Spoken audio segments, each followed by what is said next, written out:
দেখে দিই না, মিটিংটা দেখে দিই। আমি আপনাকে বলছি, আপনি প্রথম এসে রাস্তা কাজ শুরু করবেন এই জায়গা থেকে, ওই জায়গা থেকে না। এইটা টোটাল কভার করবেন,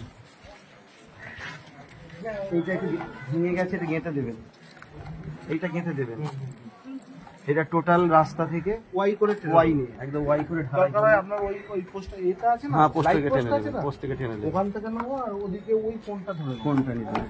আমি একটা ওয়াই টাইপের করে দেবো। এই ড্রেনটা যেটা বলছিল আপনি পাইপ নামাবেন, এটা দিয়ে তো ওই ড্রেনটা না ওদিকে যাবে না।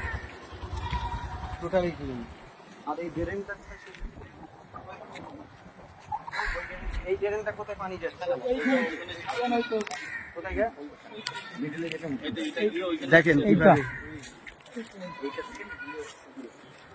একটা সমস্যা আছে, এই বর্ষাকালে এইটা দিয়ে পানি কোনো নামবে না, তার কারণ হচ্ছে এই জলের হাইট। ওইটা তো করে দিচ্ছি আমি, ওটা করে দিলে ওটা করে দেবো, আপনি এটা রেডি করেন না, ওটা টান দিতে চলে যাবে। সেই পয়সা কমপ্লিট করে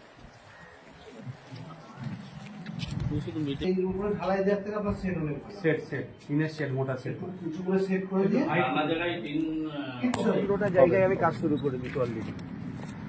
ড্রেন ফ্রেন করেছিল, ড্রেনে মাটি ফেলে নিয়ে সেই মাটিগুলো কমপ্লিট করলাম। অনেক পাঁচিল সব চারা ব্যাঁকা ছিল, মানে বুঝতে পেরেছেন? আগে যারা যারা ছিল সব তো বাঁ দিকও ভরেছে, ডান দিকও কিছু ভরে দিয়েছে। সেই সব জায়গাগুলোকে, কেন ফুরফাশিপ হলো মুসলিমদের তীর্থস্থান, এখানে যে কাজগুলো দিদি করছেন আজ পর্যন্ত কোনো সরকারি এভাবে লক্ষ্য রাখেন, সেই কাজগুলো তো আমাদের করিয়ে নিতে হবে, এবং করাবার পরে আপনাদের দায়িত্ব আছে মেনটেন করা, মেনটেনটা করতে হবে আপনার। বাকি যেটা করলে করে দিন। আপনারা যা বলবেন বুঝতে পারবেন।